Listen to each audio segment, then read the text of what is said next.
aqui do Estratégia Médio. Vou ter o prazer de fazer algumas apostas numa revisão da prova discursiva do Revalida INEP. Já de antemão, vou deixar aqui com você o meu Instagram, o @prof.juan_de_molinari. Se você ficar com alguma dúvida, entre em contato comigo lá. A prova discursiva de clínica médica do Revalida INEP tem sido uma prova muito diversa. Nós temos questões que caem dentro da endocrinologia, neurologia, cardiologia, pneumo, reumato e da gastro, né? Então é difícil a gente prever o que vem na prova. Um dos temas queridinhos da discursiva é a síndrome metabólica e nós dedicaremos um tempo importante aqui no estudo da síndrome metabólica e dos seus ramos, né? Estudaremos hipertensão, diabetes e outros temas mais. Então, quais temas nós revisaremos nas nossas apostas de hoje? Falaremos de síndrome metabólica, hipertensão, dislipidemia, diabetes, derrame pleural, asma e DPOC. Então, o primeiro bloco da nossa aula vai se restringir aqui à síndrome metabólica, hipertensão, dislipidemia e diabetes, que estão ali ligados à mesma doença. E depois nós viremos com um subbloco de pneumologia em que falaremos sobre derrame pleural, asma e DPOC, que são temas fortes para a prova do Revalida INEP. Derrame pleural é um tema importante, por quê? Porque já caiu em questão discursiva e, além disso, é um tema que vem sendo cobrado repetitivamente na prova de múltipla escolha. Então, a gente tem que ficar ligado no derrame pleural. A asma tem caído na prova prática. Então, se cai na prova prática, pode cair na discursiva. E DPOC é um tema que também caiu muito já na prova prática, portanto, é um tema forte para questões discursivas. Então, bora seguir, começando falando aqui da síndrome metabólica, um tema queridinho das questões discursivas do Revalida INEP. Sempre importante a gente lembrar que quando a gente fala de síndrome metabólica, o mecanismo fisiopatológico envolvido na gênese da síndrome metabólica é a resistência insulínica. Guarda isso. O mecanismo fisiopatológico da síndrome metabólica é a resistência insulínica. E em decorrência de todas as alterações que a resistência insulínica provoca no nosso organismo, nós teremos na síndrome metabólica uma dislipidemia, né, envolvendo aí hipertrigliceridemia e queda do HDL, importante, hipertrigliceridemia e queda do HDL. Teremos também aumento da pressão arterial, obesidade, sobretudo com o aumento da circunferência abdominal e a hiperglicemia. Então, esses são os componentes que envolvem a síndrome metabólica, que é desencadeada pela resistência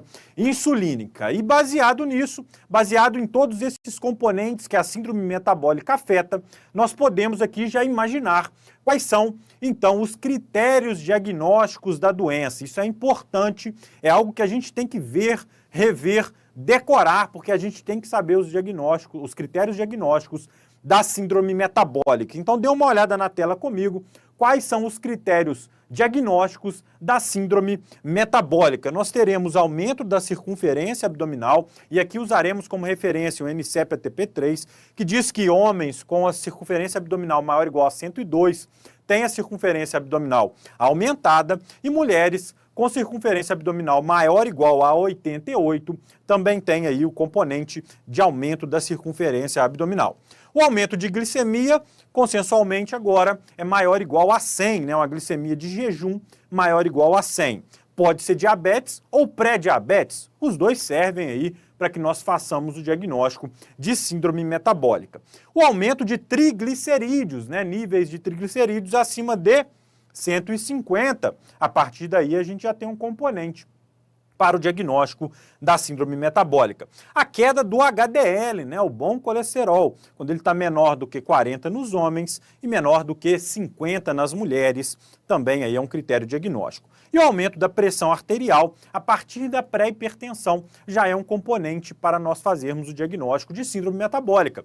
Então, uma pressão arterial maior ou igual a 130 por 85 já é suficiente para o diagnóstico. Como que eu fecho o diagnóstico de síndrome metabólica? Diante de 3 desses critérios. O paciente tem 3 desses critérios, está feito o diagnóstico de síndrome metabólica. Eu já quero a sua atenção agora.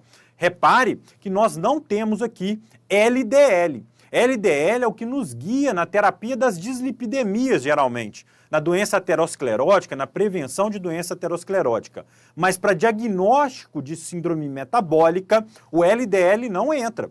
Entra triglicerídeo e HDL, tá bom? Informação importante. Então não tem que me preocupar com o LDL? Claro que tem. Ele entra, inclusive, na meta de tratamento. No entanto, o LDL não é um critério diagnóstico. Ele é um critério para fazermos a terapêutica da doença, mas não é um critério diagnóstico. Isso é importante de nós nos lembrarmos, tá bom? Então, bora dar uma olhada agora, então, como que a gente vai abordar aqueles pacientes que tenham síndrome metabólica. Então, são vários braços de tratamento envolvendo aí o tratamento da síndrome como um todo, né? Então, nós envolveremos no tratamento o combate ao excesso de peso, né? Tem que estimular a perda de peso, estimular a atividade física regular, mais de 150 minutos por semana, e a readequação alimentar, reduzindo aí gorduras polissaturadas, reduzindo carboidratos na dieta, tá? Além disso, nós atuaremos também no tratamento da dislipidemia. E geralmente, o tratamento da dislipidemia é guiado mais pelo LDL. Por quê? Porque na síndrome metabólica, comumente, nós temos LDL alto. No entanto, não é um critério diagnóstico. Agora, para nós tratarmos a hipertrigliceridemia, nós só faremos esse tratamento específico da hipertrigliceridemia quando os níveis de triglicerídeo ultrapassarem 500. Por quê, Juan? Porque acima de 500 a gente tem um risco aqui de pancreatite pela elevação dos triglicerídeos, então a gente trata, tá? Outro critério, tratar a hipertensão, né? Obviamente a gente vai fazer o tratamento da hipertensão, eu não vou me ater muito a isso, porque daqui a pouco a gente vai falar especificamente da hipertensão arterial sistêmica. O aumento da glicemia também devemos tratar, né? Tratar o diabetes do paciente, e também não vou me ater a isso, porque daqui a pouco teremos um bloco só sobre diabetes e sobre o seu tratamento, tá bom? Então a gente atua em todos os braços aí da síndrome metabólica desta maneira. Vamos dar uma olhada na questão que já caiu, né, na prova discursiva do INEP. Está lá um homem, 43 anos de idade, vai iniciar lá o segmento por ele apresentar hipertensão arterial sistêmica. Esse cara é hipertenso? Nossa, é hipertenso com vontade, né? 240 por 120 de pressão arterial. Ele é ex-tabagista, tem um IMC de 40 aumentado e um grande aumento da circunferência abdominal, ó, maior do que 102 no homem, então está 120. Está aumentado, né? Na nossa consulta, o nível pressórico dele está lá, ó, mantendo-se fiel, né? Muito elevado, tá? Seguindo aqui, olhando os exames laboratoriais dele, eu destaquei aqui pra gente 2 glicemias de jejum maiores do que 126. Então, esse paciente, mesmo que assintomático, já tem o diagnóstico agora de diabetes mellitus, tá? Então, tem outro componente aí pra gente ficar atento. E a pergunta que não quer calar, né? Qual o diagnóstico? Aliás, antes disso, o HDL dele não está baixo, que é menor do que 40, e os níveis séricos dele de triglicerídeos também não estão elevados, não estão maiores do que 150, tá? E aí, tem diagnóstico de síndrome metabólica? Bem, eu preciso de 3 critérios, né? Esse paciente já tem aumento da circunferência abdominal, já tem hipertensão e já tem diabetes. Eu não precisava da dislipidemia para poder fazer o diagnóstico, não está feito o diagnóstico, ele tem 3 critérios daqueles que eu mostrei. Então, qual o diagnóstico sindrômico do nosso paciente? Mole, síndrome metabólica. Descreva o principal conceito fisiopatológico envolvido no diagnóstico da questão. É o que? Resistência insulínica. É o conceito fisiopatológico por trás da síndrome metabólica. E aí, cite entre as informações acima 3 critérios que caracterizam o diagnóstico. Quais são os critérios? Aumento da circunferência abdominal, aumento dos níveis pressóricos e aumento da glicemia, né? Glicemia de jejum maior do que 100 é critério diagnóstico. Nosso paciente tem 2 glicemias de jejum acima de 100, beleza? Então fechou questão de síndrome metabólica. Mas é claro que a gente não vai se ater aqui na nossa revisão em apenas falarmos de síndrome metabólica. Falaremos agora dos seus braços, né? Começando por talvez o maior de seus braços, que é a hipertensão arterial sistêmica, que é uma doença extremamente prevalente, muito comum na prática médica, doença que já caiu na prova prática do Revalida-INEP algumas vezes, doença que aparece nas questões do Revalida-INEP de múltipla escolha frequentemente e que também já apareceu aqui nas questões discursivas. A gente tem que ficar muito atento com a hipertensão arterial sistêmica. E qual é a definição de hipertensão arterial sistêmica? Hipertensão é uma situação clínica em que nós temos uma elevação sustentada dos níveis pressóricos maior ou igual a 140/90.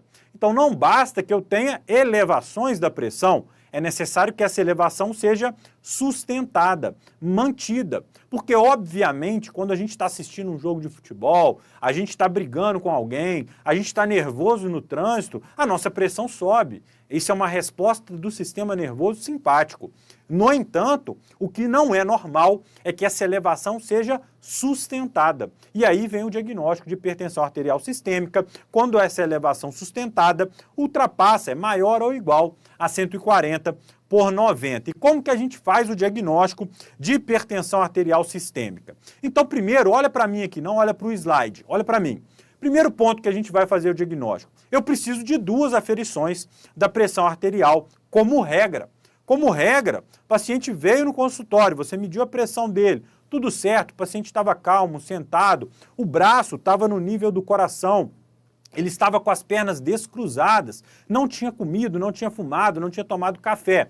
Você mediu a pressão dele, deu maior ou igual a 140/90. Marca outra data, mede de novo, está maior ou igual a 140/90. Está feito o diagnóstico de hipertensão arterial sistêmica. 2 aferições em consultório com níveis pressóricos maiores ou iguais a 140/90. E a segunda aferição pode nem ser feita no consultório, pode ser feita na MAPA ou na MRPA, aqueles métodos de aferição domiciliares, né? A MRPA, que é um método que o próprio paciente faz, ou a MAPA, que é aquele aparelho automático, tá? Também serve como segunda medida, beleza? E está feito o diagnóstico de hipertensão.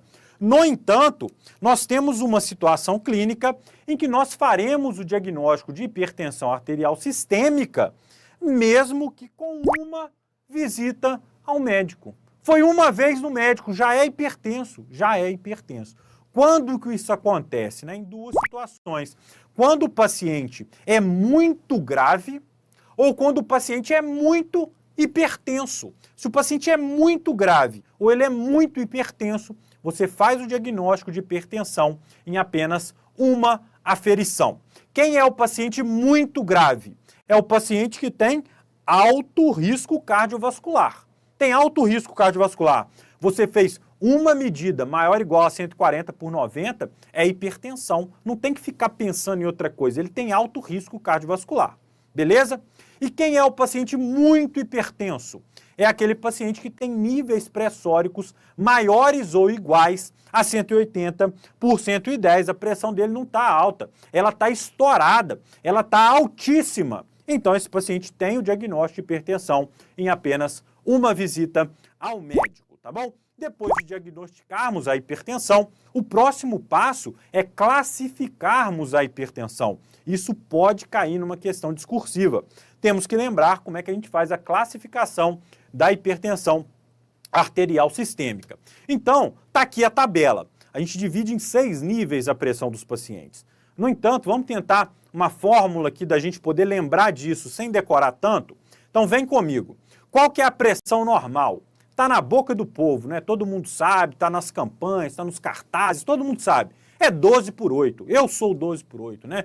Então, o normal é 120/80. Então, a gente vai partir do 120/80, normal.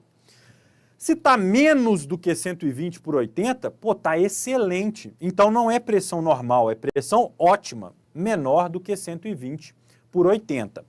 Se o paciente tem 120/80 como normal, o que eu vou fazer agora para poder ir migrando das classes de hipertensão, dos estágios de hipertensão? Você vai fazer o seguinte, ó, partindo do 120/80, soma 10 na sistólica e soma 5 na diastólica. Aí a gente vai por 130/85, que é o quê? Hipertensão, pré-hipertensão, aliás, pré-hipertensão, tá?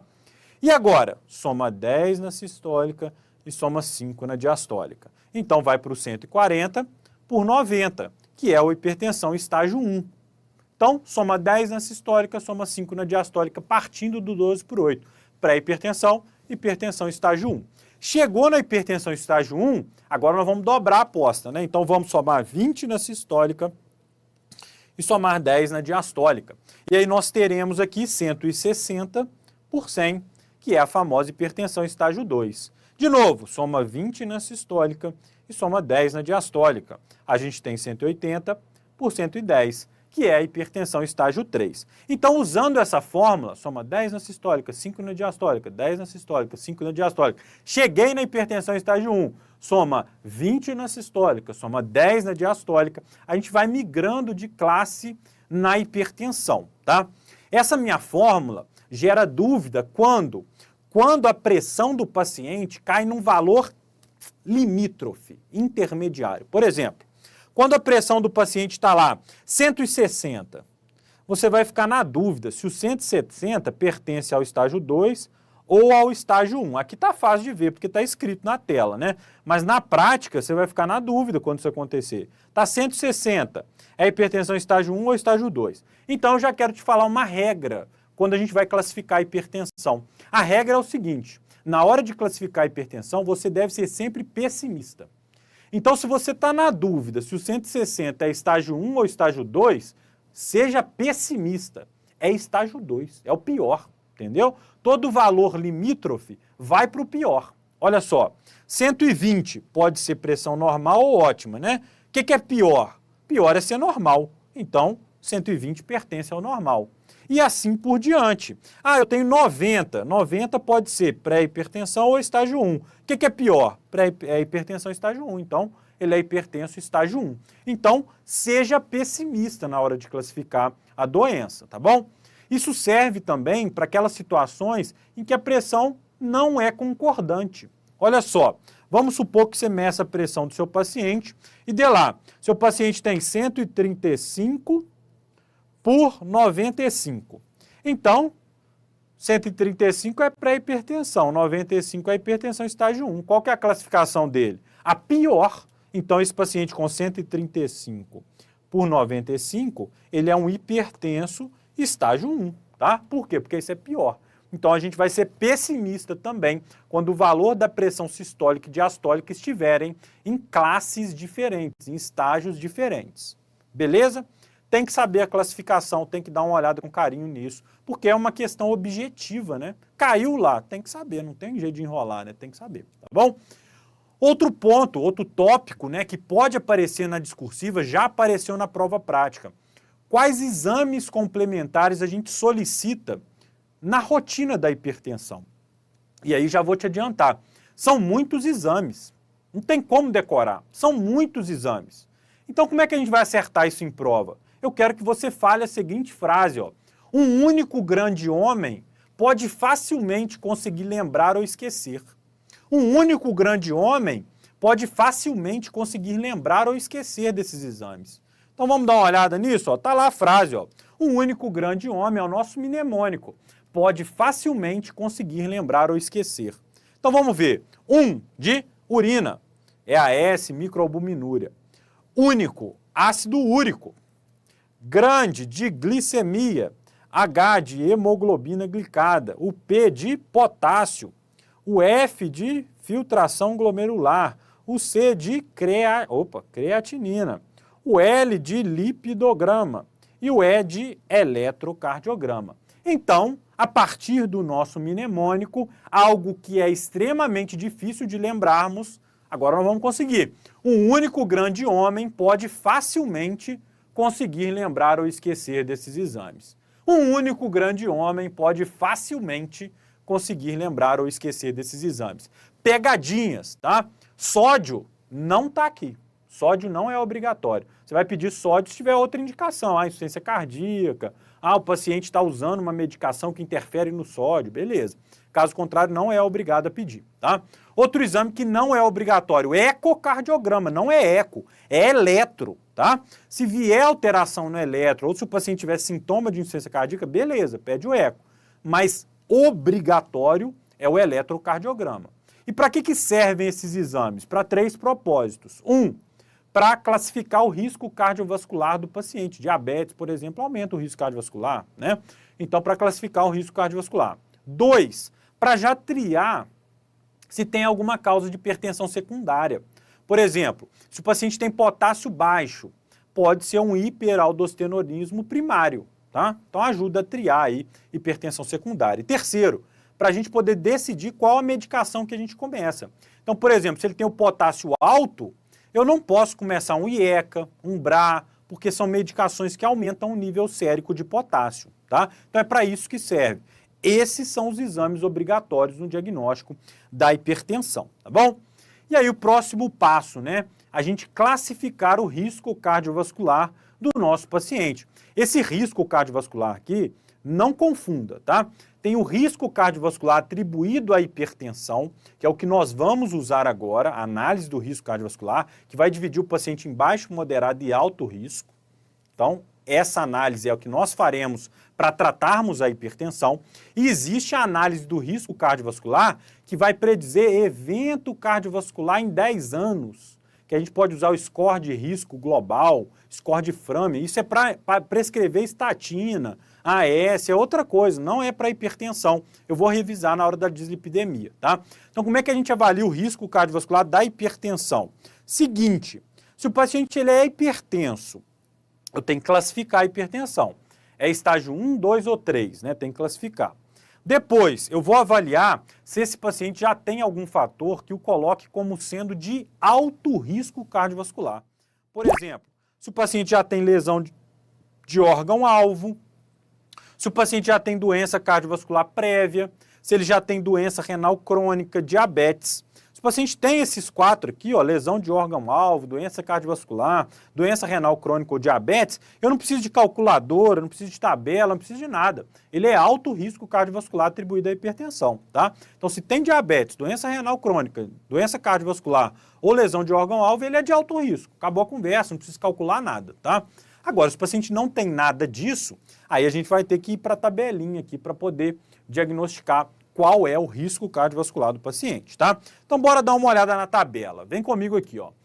Repara o seguinte, a última linha é todo mundo de alto risco. Quem é a última linha? Quem tem lesão de órgão-alvo, doença cardiovascular, doença renal crônica e diabetes. Fechou. A última coluna é todo mundo de risco alto. Então, todo hipertenso estágio 3 é de risco alto. Então, olha só, por isso aqui a gente já fica sabendo o seguinte, não é fácil um hipertenso ser de baixo risco, tá? Geralmente ele é de alto risco mesmo. Vamos seguir. O hipertenso estágio 2, quase todo mundo é risco alto. Só quem não tem nenhum fator de risco é que vai ser risco moderado. A partir do hipertenso estágio 2, quase todo mundo é risco alto. E no hipertenso estágio 1, não. A gente pode ter pessoas com risco baixo, né? Por exemplo, o jovem, saudável, que ficou hipertenso. Ele é um hipertenso estágio 1, se ele tiver pressão nessa faixa, né? De baixo risco, tá? O restante, ó, se ele tem 1 ou 2 fatores de risco, risco moderado. Se ele tem 3 fatores de risco, ele é risco moderado mesmo que ele nem seja hipertenso, mesmo que ele seja um pré-hipertenso. É muito difícil decorar essa tabela. É bom você ter ela na mente. Então você já pode constatar o seguinte, tem lesão de órgão-alvo, diabetes, doença cardiovascular ou doença renal crônica, é risco alto. Tem muito fator de risco, deve ser risco alto também, tá? Tem muito fator de risco, deve ser risco alto também. A não ser que ele seja pré-hipertenso. Se ele é hipertenso, tem muito fator de risco, deve ser alto risco também, tá? Quais são esses fatores de risco que eu estou falando? São esses aqui, ó. Paciente do sexo masculino já é um fator de risco. Obesidade, idade, né, maior que 55 no homem, maior que 65 na mulher, dislipidemia, tabagismo, resistência insulínica e história familiar de DAC. A gente vai olhar para isso aqui, somar os fatores de risco e alocar o paciente naquela tabela. As questões de prova tendem a ser muito claras. Então, deixar um paciente, por exemplo, de hipertenso estágio 3, não precisa de calcular fator de risco. Ele já é alto risco, não precisa nem calcular, tá bom? O que é lesão de órgão-alvo, né? São aquelas lesões relacionadas aí à hipertensão. Então, por exemplo, hipertrofia do ventrículo esquerdo, o eletro pode ajudar, velocidade da onda de pulso carotídeo femoral alta, índice tornozelo braquial baixo, doença renal crônica, microalbuminúria, retinopatia leve. O que é doença vascular definida, né? Que também coloca o paciente como sendo de alto risco. Doença cerebrovascular, AVC, AIT, doença coronariana, insuficiência cardíaca, doença arterial periférica, doença renal crônica avançada ou retinopatia avançada. Então são todos fatores que vão colocar o paciente no grupo alto risco. É a maioria dos pacientes de prova, tá? Olho na tela então, hipertenso diabético, alto risco. Hipertenso com lesão de órgão-alvo, alto risco. Doença cardiovascular, alto risco. Doença renal crônica, alto risco. Essa classificação de risco, ela é importante? Não, ela é fundamental, porque ela vai guiar tanto o tratamento quanto a meta terapêutica. E se tem uma coisa que a prova discursiva do INEP adora, né, ela faz coraçãozinho para isso, é o quê? Meta terapêutica. Então a gente tem que saber a meta terapêutica ligada aí à hipertensão. Então, como regra, qual a meta? Manter a pressão menor do que 140 por 90. Essa é a regra para a maioria dos hipertensos, tá? Hipertenso de risco baixo e moderado, manter a pressão menor do que 140 por 90. Agora é que o bicho pega. Por quê? Porque a gente tem 3 outros grupos que têm metas diferentes. E se você acha que você vai confundir isso, eu vou te ajudar, né, a não confundir. Você pode estar certo, sabe por quê? Porque o INEP confunde isso direto. Direto tem questão anulada na prova do INEP, porque eles confundem a meta. Então, vamos lembrar aqui quais são as metas terapêuticas da hipertensão. Então, pacientes hipertensos de risco baixo e moderado, manter a pressão normal menor que 140 por 90. Agora, se eu tenho grupos especiais, ó, quais são os grupos especiais? Risco alto, idoso rígido, e aqui serve também idoso com fragilidade leve, tá? O INEP já cobrou isso. Idoso com fragilidade leve é considerado rígido pelo INEP. E idosos frágeis. São os 3 grupos especiais. Risco alto, idoso rígido e idoso frágil, tá? Os 3 grupos especiais. Aí eu já quero tirar uma preocupação da sua cabeça. Por quê? Porque a meta da diastólica é a mesma nos 3 grupos. É 70 até 79. Então a diastólica é a mesma. Resolvemos metade dos nossos problemas, tá bom?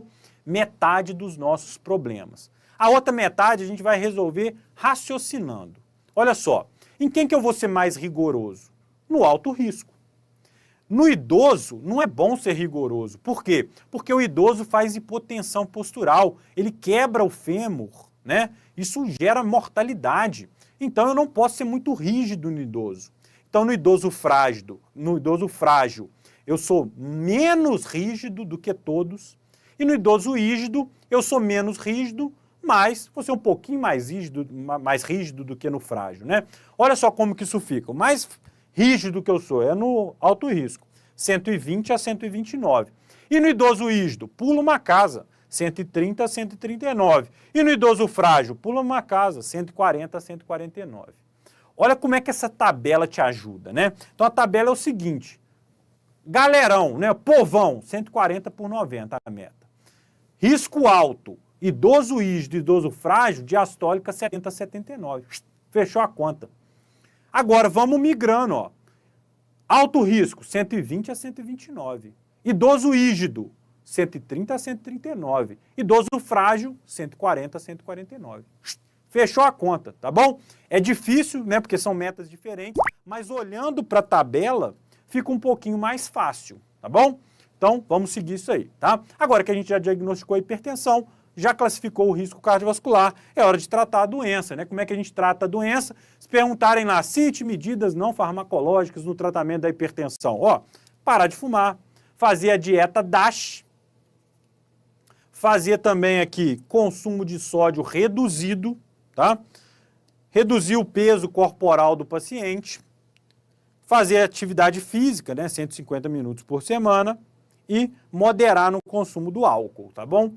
Então é isso, medidas não farmacológicas. Mas o que mais cai, que mais dá dúvida, são as medidas farmacológicas. Então, vamos lembrar aqui quais são as terapias farmacológicas para quem que a gente começa. Então vem comigo, ó. Primeiro, em quem que eu não vou começar a medicação? Então fiz diagnóstico de hipertensão, mas eu não vou começar remédio. Na minoria, galera. Minoria a gente não vai começar remédio. A maioria dos pacientes, na hora que você faz o diagnóstico de hipertensão, você já começa a dar medicação para o paciente. Então, quem não ganha remédio? Quem for pouco grave ou quem for pouco hipertenso. Ou melhor, quem nem for hipertenso ainda. Então, olha só, os únicos pacientes que só ganham mudança do estilo de vida são os pacientes hipertensos estágio 1 de risco baixo e o pré-hipertenso de risco alto. Um nem é hipertenso, o outro é um hipertenso meia boca, tá? Depois de 3 meses, se ele continua hipertenso, a gente vai lá e começa a medicação, tá? Agora, no restante, eu começo medicação assim que eu faço o diagnóstico. Então, no hipertenso estágio 1, de moderada a grave, no hipertenso estágio 2, hipertenso estágio 3, é medicação logo de cara. Qual medicação a gente começa? Tem 3 drogas de primeira linha: diuréticos tiazídicos, IECA ou BRA e bloqueadores de canal de cálcio. 3 drogas de primeira linha. Se você vai começar monoterapia, você escolhe uma das 3. Se você vai ter que começar 2 drogas, você escolhe 2 das 3. Ah, tem que usar 3 drogas porque ele já falhou com 2 drogas. Eu vou usar 3 das 3, tá? Então são as drogas preferenciais. Aliás, monoterapia, que eu citei agora, é exceção. No tratamento da hipertensão, a maioria das vezes a gente já começa com 2 medicações, não é com uma não, com 2 medicações. Então olha só, em quem que a gente vai usar uma medicação só? Naqueles pacientes que são pouco graves e nos pacientes que têm muito efeito colateral de medicação. Então, monoterapia, uso de apenas uma medicação, isso é exclusivo para quem? Para o pré-hipertenso de alto risco, que falhou na terapia não medicamentosa, para o hipertenso estágio 1 de baixo risco, que também falhou na terapia não medicamentosa, ou para os pacientes que têm muito efeito colateral, o muito idoso, mais de 80 anos, ou o idoso frágil. Aí, nesses grupos, a gente usa monoterapia. Agora, no restante, a gente já começa 2 medicações logo de cara, tá? Se o paciente não controlar, aí eu vou passar para 3 medicações. Se o paciente não controlar, eu vou passar para 4, mas a 4ª medicação é a espironolactona, tá? Então, espironolactona é a 4ª droga aí no tratamento da hipertensão, tá bom? Espironolactona, beleza? Como 5ª droga, o que eu posso usar? Beta-bloqueador, pode usar vasodilatador central, pode usar metildop, hidralazina, pode usar vasodilatador direto, né? Nitrato, dá para usar uma porrada de coisa aí, depois você pode escolher aquilo que convier mais, tá bom? Então, dá uma olhada aqui nas drogas, né, que a gente usa para tratar a hipertensão. Então, primeira linha, diurético tiazídico, IECA ou BRA, né, nunca os dois em associação, IECA ou BRA, e bloqueador de canal de cálcio. O beta-bloqueador eu posso usar como primeira linha, desde que o paciente tenha outra indicação de beta-bloqueador. Possa ter assim, angina, insuficiência cardíaca, outra indicação de beta-bloqueador, posso usar ele como primeira linha. Mas ele não é uma droga de primeira linha só para hipertensão, tá? E efeitos colaterais é importante lembrar, muito importante. Então, efeitos colaterais que a gente não pode esquecer. Tiazídico, não pode esquecer da hiperuricemia. Lembra, paciente com gota, a gente evita o tiazídico. Mas o tiazídico também dá hiponatremia. Tem que lembrar, sódio baixo, potássio baixo, magnésio baixo e cálcio alto. Então, o tiazídico aumenta o cálcio e diminui os outros 3 íons, tá? Tem que lembrar disso. Efeitos colaterais do bloqueador de canal de cálcio, principalmente edema de membro inferior, mas pode dar também atrofia de gengiva, são outros efeitos, tá? Enalapril, né, os IECA, quais são os efeitos colaterais? Vamos lembrar os efeitos da bradicinina, angioedema, tosse seca, efeitos do IECA. Efeitos colaterais do IECA e do BRA, aumento de potássio e piora da função renal, principalmente em quem tem estenose de artéria renal bilateral ou estenose de artéria renal em rim único, tá? Aí a gente também pode ter piora da função renal com o uso do IECA e do BRA. No entanto, o IECA e BRA são excelentes na doença renal crônica com proteinúria, porque eles reduzem a proteinúria. Então, se não houver contraindicação ao IECA e BRA, que é a estenose de artéria renal, no renal crônico a gente deve usar, desde que não seja uma doença muito avançada, né? Desde que o paciente não tenha uma creatinina maior do que 3 ou um potássio maior do que 5,5, tá? A gente deve usar IECA e BRA porque poupa a função renal destes pacientes. Bora dar uma olhada naquela questão, ó, a mesma questão que a gente viu agora há pouco da síndrome metabólica. pressão do camarada altíssima, né? E ele pergunta, cite a meta de pressão arterial desse paciente. Esse paciente é um paciente hipertenso diabético, só por ser hipertenso e diabético, ele já é alto risco, tá? Cardiovascular. Mas além disso, ele também é um hipertenso estágio 3. A pressão dele estava muito elevada, né? Ó, 220 por 130. Então, ele também continuava sendo alto risco, só por ser estágio 3. Alto risco, qual é a meta? Alto risco é uma categoria diferente. Então, a diastólica é sempre 70 a 79, tá? E qual é a meta da sistólica?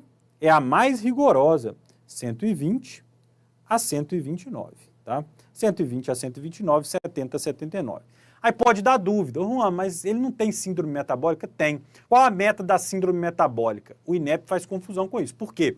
Porque nas diretrizes de diabetes, que falam também de síndrome metabólica, a meta é menor que 130 por 80. Mas na diretriz de hipertensão, 120 a 129, 70 a 79.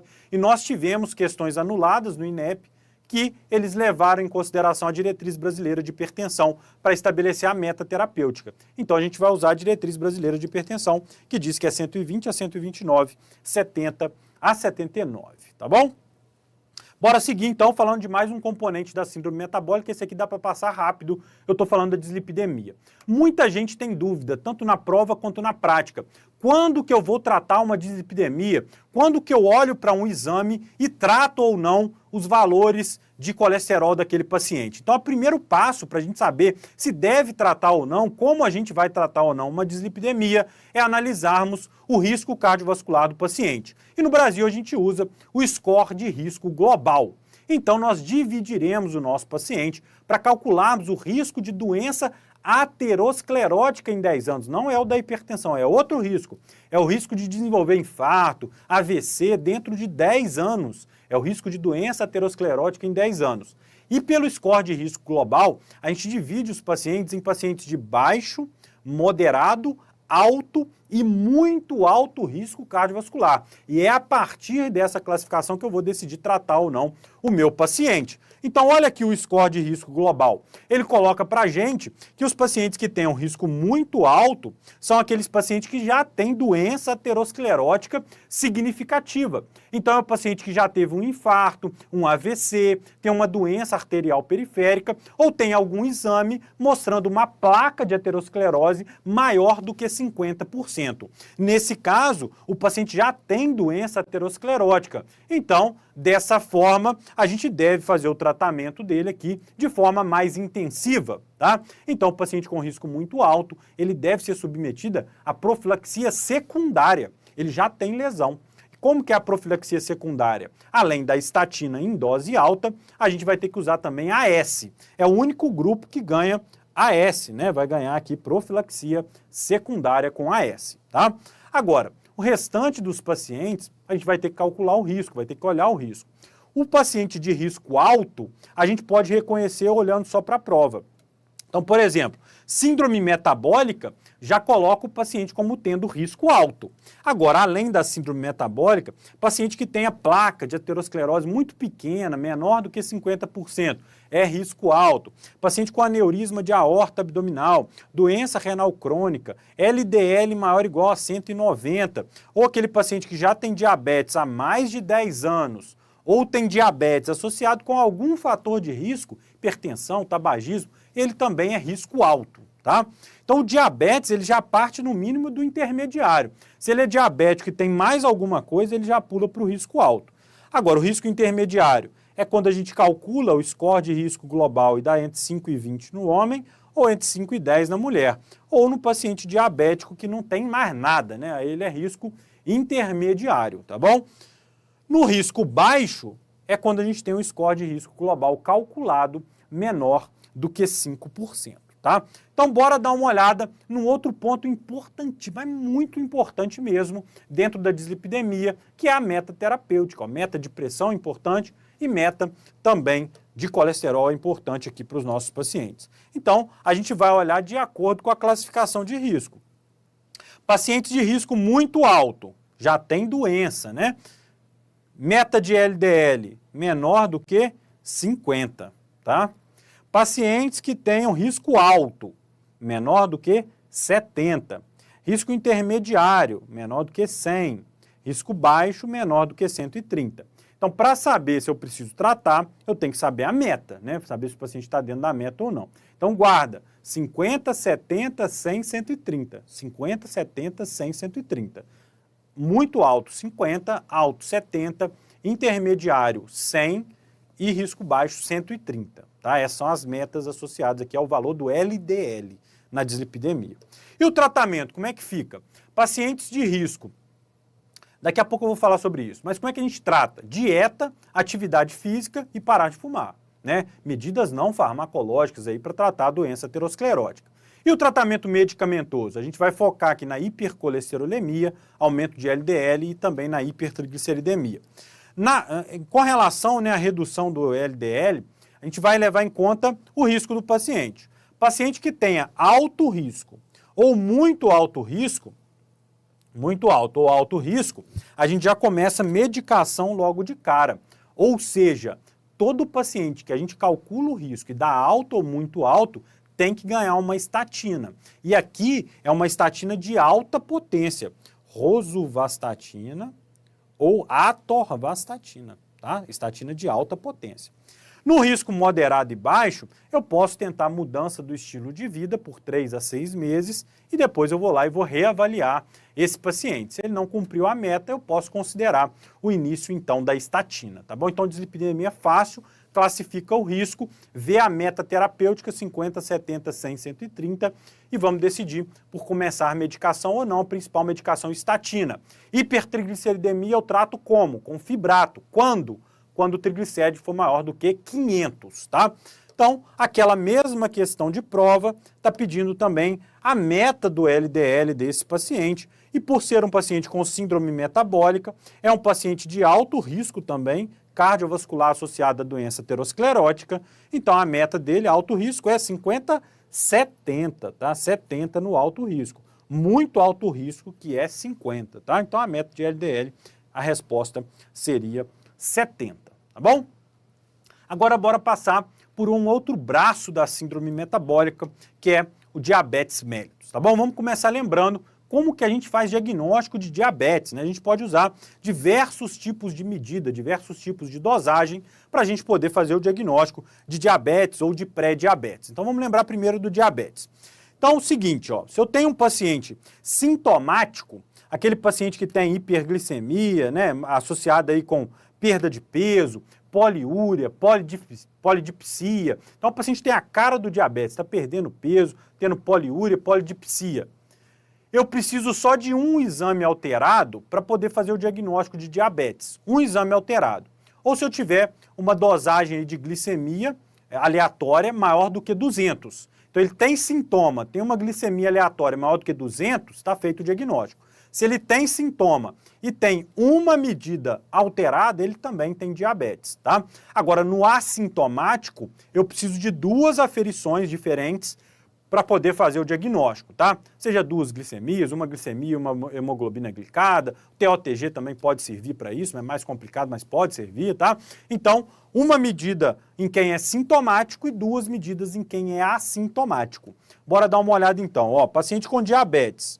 É quem? Quem tem medidas de glicemia de jejum maiores ou iguais a 126. Ou quem tem um TOTG, né, teste oral de tolerância à glicose, com 75 gramas de dextrosol, maior do que 200. Ou quem tem uma hemoglobina glicada maior ou igual a 6,5.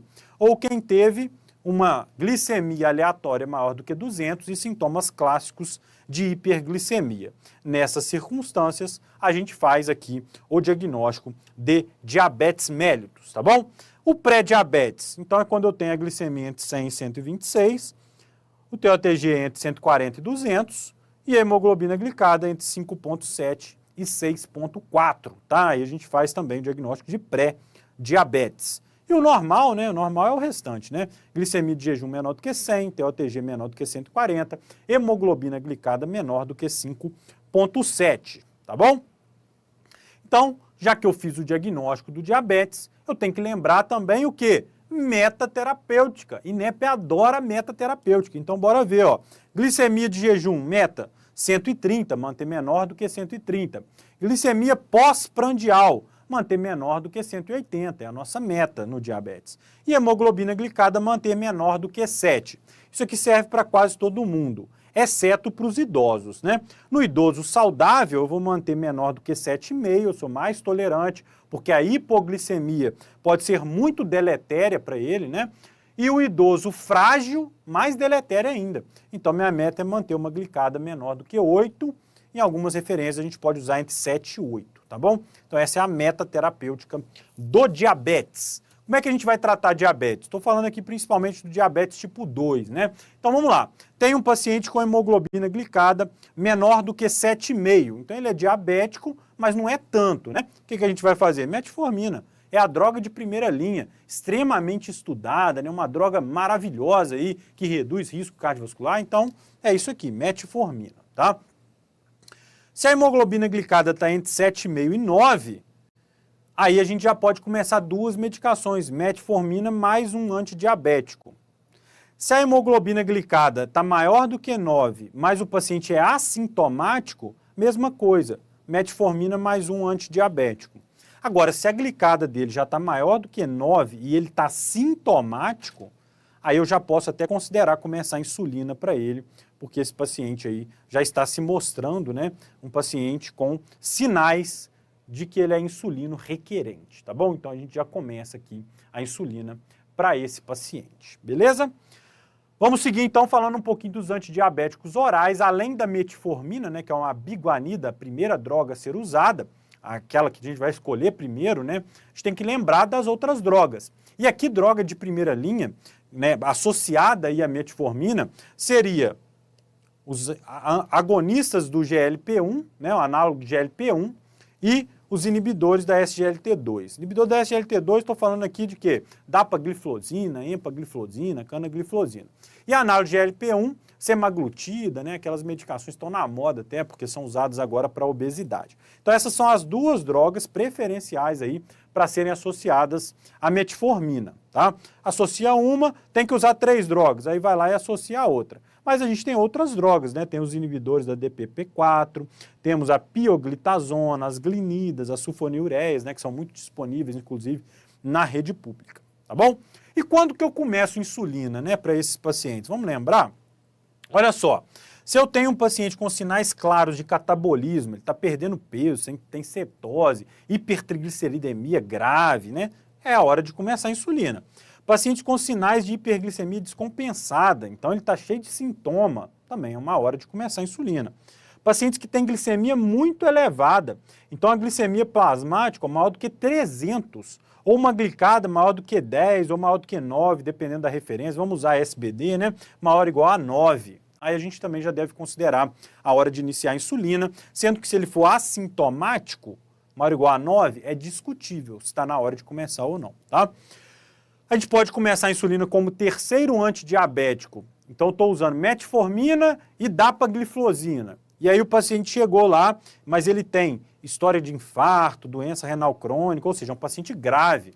Ou ele tem baixo poder aquisitivo, não consegue adquirir essas boas drogas que hoje em dia nós temos. Aí talvez seja a hora de começar a insulina como terceiro antidiabético. E como quarto antidiabético?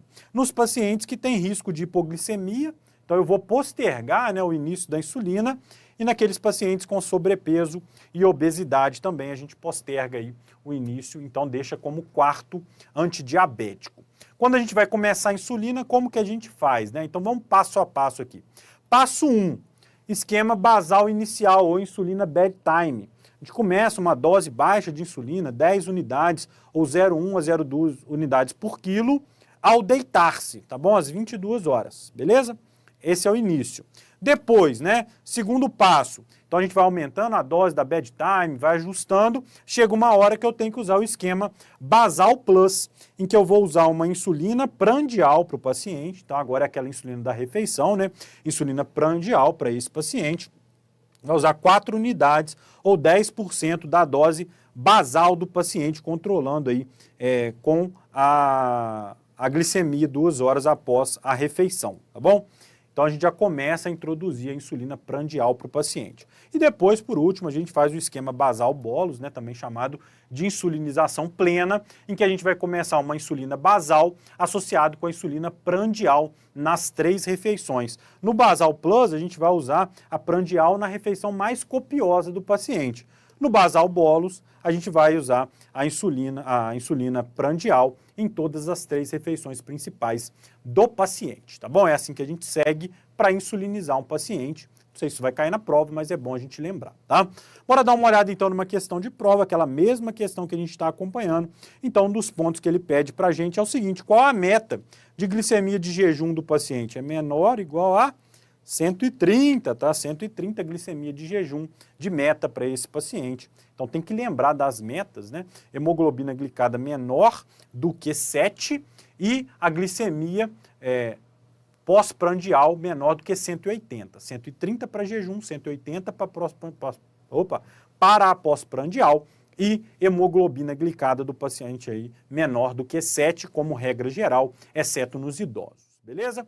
Pessoal, vou ficando por aqui então no nosso primeiro bloco de apostas para a prova discursiva. Voltaremos no nosso segundo bloco, trazendo aqui um bloco de pneumologia, que é também uma área importantíssima para as questões discursivas do Revalida INEP. Forte abraço, bons estudos e até a próxima.